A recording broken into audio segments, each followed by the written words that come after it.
Très souvent, on voit d'ailleurs l'impôt comme une sorte de malédiction, un fardeau, hein, le fardeau fiscal. Hein, il y a même des mouvements qui vont consister à célébrer, selon la législation où on est, au mois de mai, au mois de juin, le moment où enfin on gagne son premier dollar.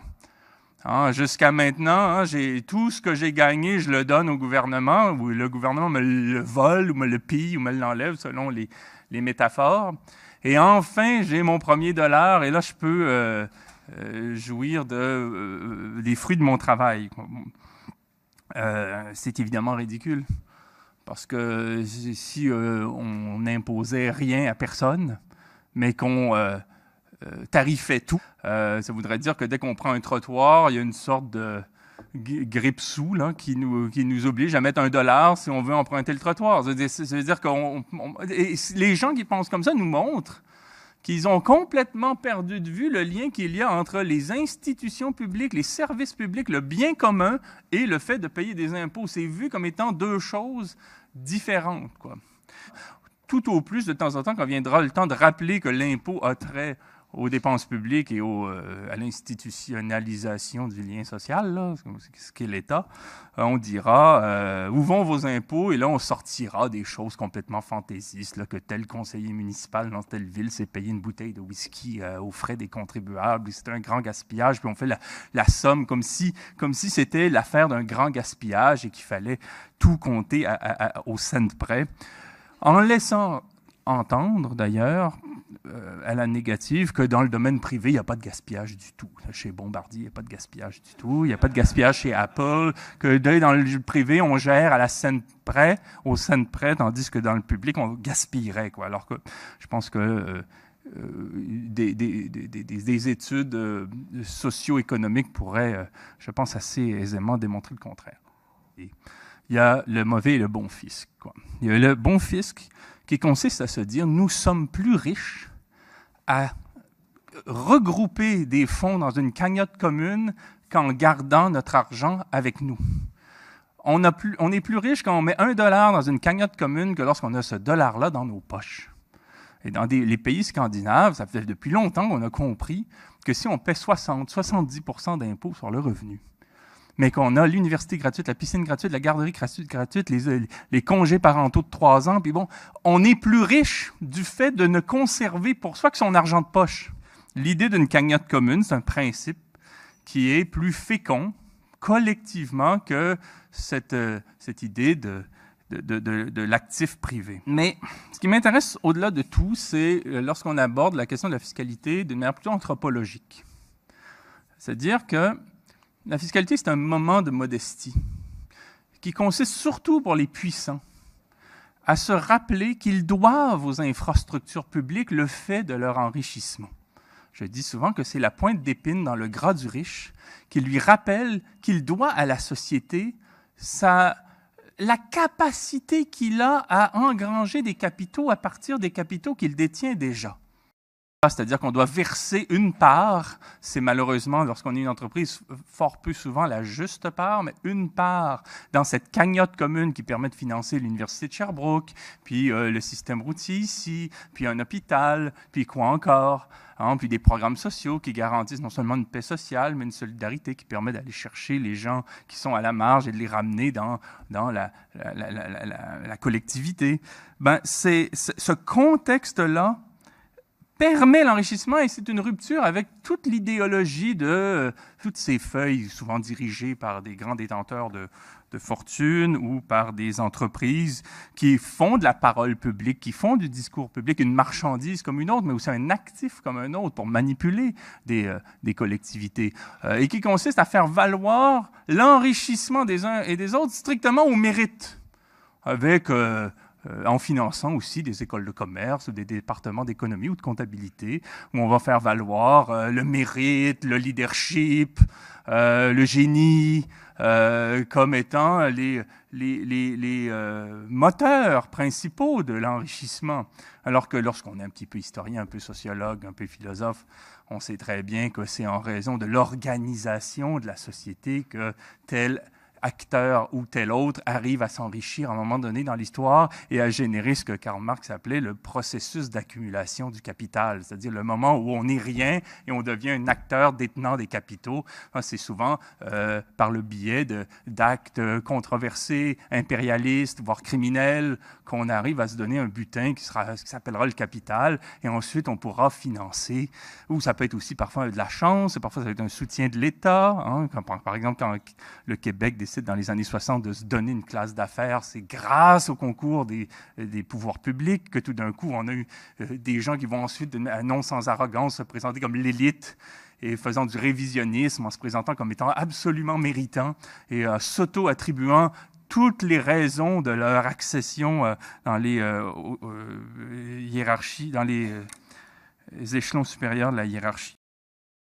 Et le problème du fisc aujourd'hui, c'est qu'il profite en priorité aux possédants, aux grandes entreprises, mais les institutions publiques qu'il finance sont essentiellement au compte aujourd'hui de la classe moyenne et des prolétaires, c'est-à-dire celles et ceux qui paient encore massivement des impôts. C'est-à-dire qu'on dit encore que ce sont des États où il y a des lois avec des investissements, puis des fondations caritatives, puis des trusts. Il n'y a rien de tout ça, c'est du travestissement juridique. C'est-à-dire qu'on déguise en opérations économiques standards des transferts qui visent strictement, un, à contourner le fisc, et deux, plus globalement, à contourner la loi quand il s'agit de mener des opérations qui seraient interdites chez soi. Bon, mais on donne l'impression qu'il y a des États avec des législateurs qui votent des lois, qui permettent la création de structures avec des activités. Et on est dans cette espèce de mise en scène légalisante d'opérations qui devraient être sanctionnées par les États si nous étions représentés par des exécutifs politiques qui croient en l'État de droit plutôt que de le détourner de ses fondements. Qu'est-ce qui nous en coûte? Très souvent, quand on réfléchit à cette question-là, qu'est-ce qui nous en coûte collectivement, ici par exemple? On va avoir tendance à calculer. Et pour ma part, j'ai l'impression que lorsqu'on pense dans la langue naturelle, on comprend mieux ce qui nous en coûte que si on sort notre calculatrice, dans la mesure où il y a d'une manière exponentielle tellement de coûts qu'à un moment donné, on est dans la pure conjecture, la pure spéculation pour sortir un chiffre. Mais bon, les derniers chiffres que j'avais, c'était autour de 200 milliards de dollars selon Statistique Canada qui sont transférés dans les paradis fiscaux par les entreprises. Là, on ne parle pas des particuliers, puis on ne parle pas des biens physiques comme des voitures de collection, des bijoux, ainsi de suite. On parle seulement de capitaux financiers. Et évidemment, il y a tout le problème de tout ce qui n'est pas déclaré dans les paradis fiscaux. L'Agence canadienne de revenus, elle n'enquête pas. Elle fait simplement additionner ce que les entreprises disent avoir dans les paradis fiscaux, puis elle sort son chiffre. Donc, ce n'est pas un travail d'enquête, là. Donc, il y a au moins 200 milliards de dollars qui sont dans les paradis fiscaux, qui sont investis par les entreprises, selon les somnambules de certains journaux. C'est comme si c'était des investissements et que ces fonds-là s'additionnaient, alors que ces 200 milliards de dollars se renouvellent. Ce n'est pas une pile qui augmente, là. Quand on dit à la Barbade, il y avait 45 milliards de dollars avant, puis aujourd'hui, il y en a 60 milliards, il ne s'est pas ajouté 15 milliards. C'est que c'est la pile qui se renouvelle sur un mode majoré, puisque cet argent-là n'est pas investi, il n'est pas immobilisé, il ne va pas dans des usines, il n'engage pas de personnel. C'est de l'argent volatile qui circule à toute vitesse pour simplement laisser une trace ailleurs, pour faire comme si quelque chose s'était passé ailleurs, pour qu'il soit imposé là et qu'il soit actif là-bas et non ici aux fins d'une écriture de type fiscal et juridique. Donc, ces fonds-là, ils sont renouvelés à vive allure et ce sont autant de pertes dans le trésor public parce qu'ils ne sont pas imposés, d'où, depuis que les paradis fiscaux sont fonctionnels sur le mode qu'on leur connaît, les coupes dans les budgets de l'État et dans les services publics. Donc, le premier point, il est de cet ordre-là, mais ce n'est pas le seul, ce n'est que le début. Donc, on a complètement revu à la baisse le taux d'imposition sur les entreprises parce que plutôt que de faire la lutte aux paradis fiscaux, on les a imités. On s'est dit, mais on est en concurrence, alors nous aussi, on va revoir à la baisse l'impôt sur le capital pour que le capital reste. Ça fait encore moins de rentrées dans le trésor public, parce que ce capital-là est toujours moins imposé. Ça fait toujours plus de dividendes pour les actionnaires, c'est les vases communicants. Bon, troisième point concerne la dette. C'est qu'à la fin de l'année, on n'arrive pas à boucler le budget parce qu'il y a un manque à gagner. Il y a des rentrées qu'on avait avant qu'on n'a plus. C'est pas compliqué. Le plus fou au Québec dans le débat public, c'est quand on parle de ces enjeux budgétaires-là, on fait une erreur qu'un gestionnaire de dépanneur ne fait pas. C'est-à-dire qu'on ne considère les choses que du point de vue d'une colonne. Avez-vous déjà entendu le Journal de Montréal parler de la dette en parlant des actifs? Non. On dit, le bébé québécois, quand il naît, là, il est déjà endetté de 35 000 $. Bon, on dramatise comme ça. Puis là, vous avez Lucien Bouchard avec sa belle voix qui dit la dette, puis là, qui nous culpabilise. Vous savez qu'en allemand, la dette, c'est le même mot pour dire la culpabilité et l'endettement. Donc là, on culpabilise les gens et on parle de la dette, mais on ne dit jamais quel est l'ordre des actifs. Quelqu'un qui gère un dépanneur, là, si on lui parle de sa dette, il va tout de suite voir combien il a. Et s'il se rend compte qu'il a plus que ce que représente sa dette, il va souffler, il va respirer, quoi. Personne ne regarde strictement une colonne, sauf nos élus, qui auraient grand intérêt à revenir dans ces murs. Donc, tout le problème de la dette, néanmoins, c'est-à-dire que la dette augmente parce qu'on emprunte aux institutions financières qu'on n'impose plus, aux entreprises qu'on n'impose plus. Alors, c'est le monde à l'envers. C'est qu'à la fin, ce ne sont plus elles qui versent des fonds dans cette cagnotte commune pour financer les infrastructures publiques dont elles se servent, les routes, les aéroports, les universités, les cégeps, ainsi de suite, les hôpitaux. Mais c'est nous qui finançons le capital pour qu'il nous aide à boucler un budget auquel il ne contribue plus. Et le service de la dette s'ajoute au problème. Et on transforme tout dans une logique commerciale. Aller à l'hôpital, c'est être client. Aller au théâtre, c'est être client. Aller à l'université, c'est être client. Et on impose quoi? Des tarifs. Et donc, les Québécois se trouvent à payer 2 fois pour leur service public. Une fois comme contribuable, une autre fois comme client. Bon, et on se fait tondre comme ça. Et ça n'arrête plus. Parce que les services qui sont désormais tarifés et qui sont déjà, en principe, financés par nos impôts, disons qu'on a fait notre part comme classe moyenne, sont eux-mêmes de moins en moins bonne qualité. Parce que les conditions de travail sont moins bonnes. Il y avait 3 personnes pour rendre un service, maintenant il y en a 2. On supprime la personne qui fait l'aide aux devoirs dans les écoles. Il y a de la moisissure dans les écoles, ainsi de suite. Donc, on paye de plus en plus pour des services publics qui sont de moins en moins de bonne qualité. Quand on était capable de réfléchir convenablement, on ne disait pas les fonctionnaires ont des trop bonnes conditions, il faudrait les ramener à là où on est dans le privé. On disait dans le privé, ça serait bien qu'on ait la même chose que les fonctionnaires, quoi. Donc, c'était une façon d'avancer, on a perdu ça. Et enfin, il y a tout le problème de ce que j'appelle les législations de complaisance, parce que les paradis fiscaux, c'est seulement le début. Ce qu'il faut comprendre, quand on se dit qu'il y a 80-90 législations de complaisance, les Bermudes, les Bahamas, Trinité et Tobago, le Belize, pourquoi il y en a tant?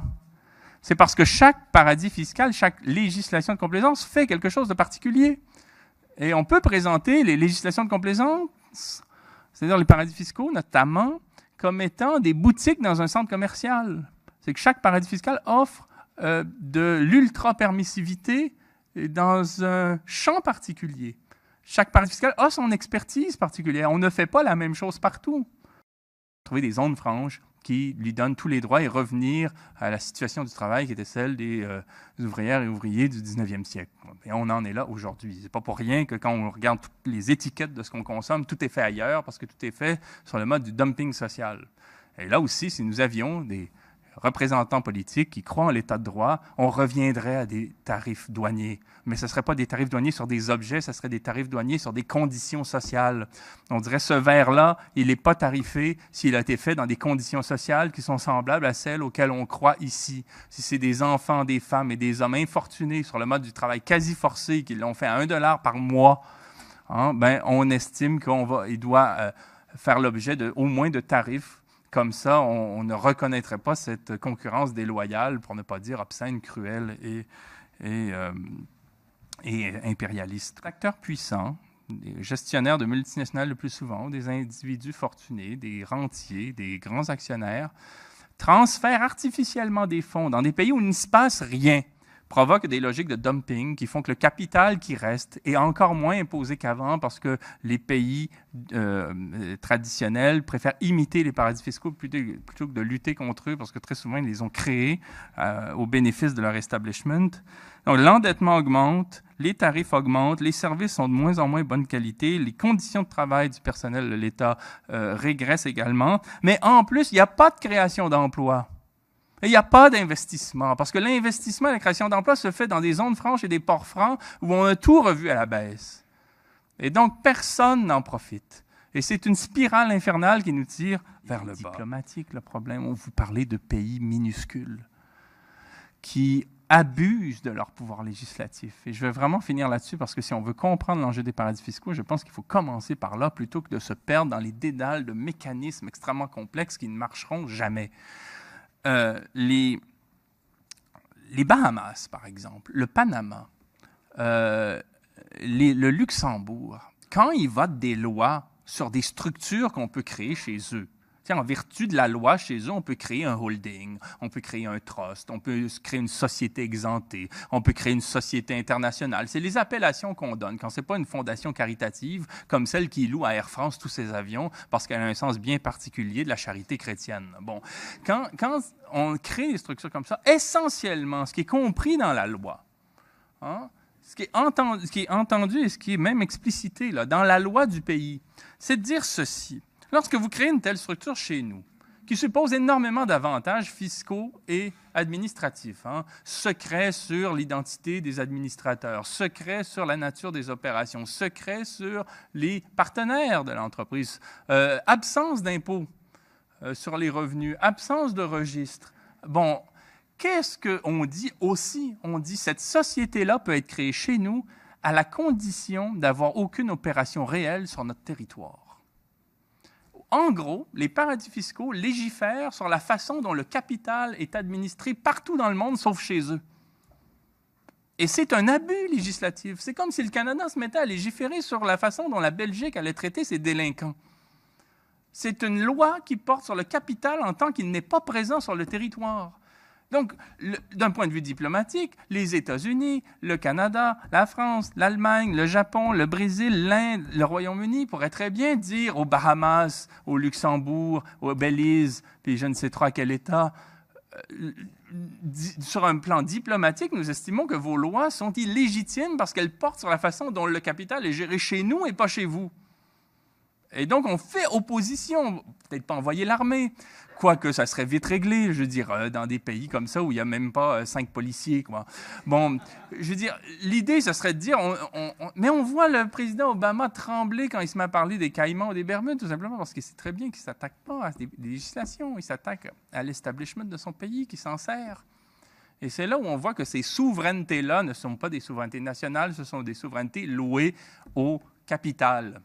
Ce sont des souverainetés louées à la haute finance, à la grande industrie, aux particuliers fortunés et à la bonne société, qui se sont donnés des régimes de droit et des régimes souverains et des régimes étatiques parallèles. De sorte qu'on a dans le monde aujourd'hui 2 régimes de souveraineté, les États des pauvres, qui représentent la majorité, et des États oligarchiques qui présentent cette caste-là de puissants. Bon, et évidemment que si on avait à la tête des États des acteurs publics qui croient en l'État de droit, ils ne seraient pas en train de se lancer dans des échafaudages technocratiques, de méthodes comptables pour essayer d'attraper des petits poissons quand ils abusent du système pour donner l'impression. Qu'est-ce que font les paradis fiscaux de fait, d'une manière performative? C'est élargir considérablement les interstices entre les pays et créer une sorte de zone tampon entre les pays qui est anomique, qui est une zone de non-droit, qui est une zone d'allégalité, là, où aucune loi s'applique, et qui permet à des entreprises de faire ce que l'État a toujours voulu contenir, c'est-à-dire revenir à l'état de nature, c'est-à-dire à la loi de la jungle, c'est-à-dire dans un rapport de force où les plus forts gagnent, pointent à la ligne, et c'est l'ère du rapport dialectique qui s'ouvre au 21e siècle entre une oligarchie qui ne répond plus de rien, qui est extrêmement puissante, qui est éclatée, qui est nulle part et partout, et des États traditionnels qui sont d'une part totalement subordonnés à ces pouvoirs, qui sont télescopés par ces pouvoirs, qui sont investis par ces pouvoirs, et qui néanmoins restent peut-être la seule solution qui s'offre au peuple pour essayer de renverser la vapeur. Qu'est-ce qu'on peut faire? Bon, moi, je veux dire, j'ai un peu toujours la même réponse sur ces enjeux-là. S'il y avait une solution avec un grand S, on le saurait. Bon. Et quand on s'engage en politique, s'engager en politique, c'est pas simplement être encarté dans un parti. Ça veut dire intellectuellement, moralement, de manière militante, d'une manière partisane, peu importe. Il y a des façons de s'engager dans une pensée politique. Quand on s'engage politiquement, c'est parce qu'on est désespéré. C'est la condition de possibilité. On ne s'engage pas en politique pour régler un petit problème qu'on peut, comme ça, en 2 temps, 3 mouvements, auquel on peut venir à bout. On s'engage en politique quand c'est trop grand, quand ça nous dépasse, quand même on sent que sur notre lit de mort, on n'en aura pas vu la fin. C'est là qu'on s'engage. Et c'est là aussi où c'est de chance d'avancer politiquement. C'est quand on n'escompte pas de fin quant à ce qu'on met en branle et on s'essaie à quelque chose. Et ça donne le printemps 2012, ça donne Seattle, ça donne mai 68. Et très souvent, avant de s'engager, personne ne sait ce qu'on est à faire. Et c'est parce qu'on ne le sait pas et qu'on ne cherche pas à le savoir qu'on agit. Très souvent, des gens me disent « Oui, mais qu'est-ce que je peux faire, moi, petit individu dans son sous-sol qui regarde TVA en mangeant de la pizza surgelée? » Mais rien! Parce que si on se voit comme ça, en ayant déjà en tête l'idée qu'il faut arriver avec la solution avec un grand S, évidemment qu'on n'arrivera à rien. Mais la politique consiste à se savoir incapable de ses fins, mais à savoir que sur un mode médié, sur un mode indirect, sur un mode oblique, on arrive à des avancées qui sont significatives. Et on le voit par exemple, la démocratisation du savoir, un certain nombre de règles sur le travail, un certain nombre d'avancées, même si le contexte continue. Je suis tout à fait d'accord avec votre diagnostic. On est vraiment face à une oligarchie des banques, des grandes banques, Goldman Sachs, des grandes entreprises, ExxonMobil, Total, Monsanto, Amazon, Apple, Google, qui évidemment travaillent à façonner ces États qui sont faits pour eux. Les paradis fiscaux sont des fantasmes de banquiers. Et de grands industriels, quoi. Donc on a sur place des espèces de petits chefs provinciaux là qui sont sur une île, qui n'ont pas beaucoup plus de pouvoir qu'un conseil municipal, ou qui ont été médecins en Arabie Saoudite, ou qui ont été, des petits chefs locaux qui, à un moment donné, cèdent leurs prérogatives en disant « qu'est-ce que vous voulez que je mette dans la loi ?» Vous avez un premier ministre comme Philippe Couillard qui a dit le budget du Québec est établi par les agences de notation à New York. Son ministre de l'Agriculture a dit « Monsanto est plus puissant que moi. » Quant à la solution, je veux dire, la consommation est déterminée. Il ne faut pas penser le consommateur comme étant souverain. Le consommateur est enfermé. Il y a le choix entre Coca-Cola et Pepsi. Il y a le choix entre Esso ou Ultramar. Je veux dire, il a le choix entre ce que des firmes contrôlées par les mêmes détenteurs d'actifs offrent sur un mode faussement décliné. Et c'est tout le problème d'une ère oligarchique dominée par les multinationales, c'est que nous ne sommes pas dans une économie de marché libérale. Et moi, j'attends encore le jour où, de manière massive, ceux qui se disent libéraux vont contester ce système-là de la même manière que ceux qui se disent d'extrême gauche. Parce qu'il n'est pas libéral, il est oligarchique. C'est-à-dire que vous avez des puissances qui ont été capables de quadriller le marché et même de faire en sorte que si on n'a pas d'automobile, parce qu'on n'en veut pas, on est hors jeu. Dans une ville, à part 2-3 quartiers de Montréal, dans tout le Québec, si on n'a pas de voiture, on est hors jeu. On peut détester la voiture, mais on en aura une quand même. Et donc, la position du consommateur, le problème, c'est qu'on s'adresse à nous strictement comme contribuable, comme justiciable, comme employé ou comme consommateur, mais jamais comme politique, c'est-à-dire jamais comme porteur d'une souveraineté populaire capable de faire valoir des intérêts à l'échelle de l'État. Maintenant, vous avez raison, les États sont corrompus. Je vais prendre le temps de vous répondre. Votre question est très vaste. Je ne peux pas répondre en 2 secondes. Donc, ne m'interrompez pas. La question de l'État, elle est peut-être le seul carrefour qui nous reste. Mais bien sûr que Justin Trudeau n'est pas quelqu'un de gentil comme ça qui pense à nous le matin quand il se réveille. Il pense à rien, de toute façon. Il pense à son texte, on lui fait lire. C'est Morneau qui décide. Et puis c'est la même chose aux États-Unis. Là, il n'y a pas photo. C'est la même chose avec François Hollande qui donne 40 milliards de dollars au capital alors que c'est seulement pour faire augmenter les dividendes, comme une certaine société ici nous l'a montré de manière très pédagogique la semaine dernière. Donc, qu'est-ce que c'est un État? Si vous lisez Saskia Sassen, une philosophe américaine qui a écrit Critique de l'État, elle nous dit quelque chose d'intéressant. Elle nous dit « L'État a été créé d'une manière violente. » Il a été créé d'une manière violente pour satisfaire une soif d'encadrement judiciaire par des vainqueurs. Des vainqueurs, c'est la bourgeoisie, essentiellement, depuis la modernité. Une bourgeoisie d'affaires.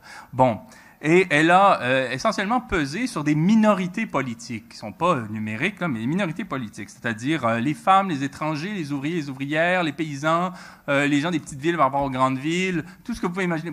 Mais en même temps, historiquement, ces populations méprisées par l'État, dominées par l'État, subordonnées par l'État, se sont servies de l'État pour essayer d'avancer. On pourra dire c'est insatisfaisant, faisons la révolution. Je serais tout à fait d'accord avec vous. Faisons-la, mais comment? Bon, c'est-à-dire rendre révolu ce qui nuit au bien commun. Quoi. Sinon, on agit d'une manière réformiste et on essaie de prendre dans un corps à corps, on essaie de s'emparer de l'État par rapport à la façon dont il peut nous faire avancer. Mais il y aura des moments dans l'histoire, des grands crus, où ces institutions seront tellement ouvertement mensongères, où leurs façons de procéder seront tellement, en quelque sorte, contradictoires avec ce qu'elles prétendent, que lorsqu'on verra Alain Dubuc passer à la télé, on rira, on y croira plus. Parce que ça va nous coûter plus cher de mettre de l'essence dans notre voiture que ce que nous rapporte la journée de travail pour laquelle on l'a acheté. Ça ne passera plus. Puis il va y avoir de la pénurie dans les endroits où on nous avait promis l'abondance. Et à ce moment-là, il y aura une écoute plus grande qui nous permettra d'atteindre un seuil critique et de faire des mutations beaucoup plus rapides qu'en étant dans du petit lobbying avec les États. Je dirais simplement d'entrée de jeu, juste pour que ça soit clair, là, que les multinationales sont le problème. Le problème, c'est l'existence des multinationales. On n'en a pas besoin. On n'a pas besoin des multinationales. On pourrait très bien produire des boissons sucrées, des sandwichs, des espadrilles, des pantalons et de l'énergie sans elles, c'est-à-dire en étant dans ce monde libéral dans lequel on prétend être et dans lequel on n'est pas du tout. On est plutôt dans cette oligarchie dont j'ai parlé tout à l'heure. Donc, si on partait de ça, disant les multinationales sont parasitaires, elles constituent un pouvoir qui s'ajoute aux autres pouvoirs et c'est un pouvoir privé à souhait. Ça serait déjà une façon d'avancer, en tout cas du point de vue des diagnostics. Une fois qu'on a posé ça, je tenais quand même à pouvoir, et c'est un pouvoir privé à souhait. Ça serait déjà une façon d'avancer, en tout cas du point de vue des diagnostics. Une fois qu'on a posé ça, je tenais quand même à le dire. Après, effectivement, on peut se dire, bon, dans l'ordre contingent, là, avec la réelle politique, puis ce qu'on peut faire, effectivement, si je comprends bien votre question, il pourrait dire toute la lutte aux dividendes excessifs ou aux salaires excessifs peut être un objet de lutte. Et ce qui est très, très intéressant aujourd'hui, je ne sais pas si je réponds à la question, en même temps, ce sont des questions aussi pertinentes que vastes, puis c'est plus intéressant de les soulever que de prétendre y répondre absolument. Mais je rappellerai seulement qu'aujourd'hui, il est très intéressant de voir des gens de droite, ultra-libéraux, qui ont profité du système, être les premiers à s'en inquiéter. Et très souvent, ici, aujourd'hui, des gens de droite, ici, en Occident, les gens de droite sont un petit peu comme les communistes dans les années 1930, quand ils revenaient de Moscou. Puis ils disaient, je suis encore communiste, mais je ne suis pas sûr que je suis stalinien. Aujourd'hui, on est un petit peu là-dedans, à droite. Donc, vous avez des gens comme Joseph Stiglitz, qui pourfend la Banque mondiale dont il a été le numéro 2. Vous avez Larry Fink, qui est un très grand investisseur, qui critique la façon dont les actionnaires pompent les entreprises pour avoir toujours plus de dividendes en disant « mais vous êtes en train de scier la branche sur laquelle vous êtes assis ».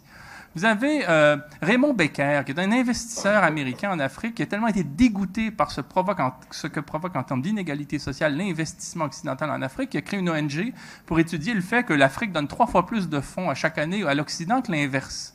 Vous avez ensuite Marc Roche, un correspondant du quotidien Le Monde, qui s'est intéressé à la finance. C'était un capitaliste pro-financier qui rendait compte des merveilles de ce système-là jusqu'à ce qu'il tombe sur le cas de la Goldman Sachs puis de la crise de 2008. Puis aujourd'hui, il parle d'un système criminel, hors la loi. Il dit les banksters, puis il se présente comme libéral qui doute.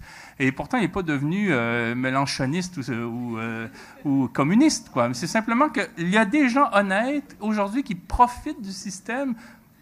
Je n'ai pas parlé de George Soros sur l'investissement ou de Warren Buffett sur l'impôt.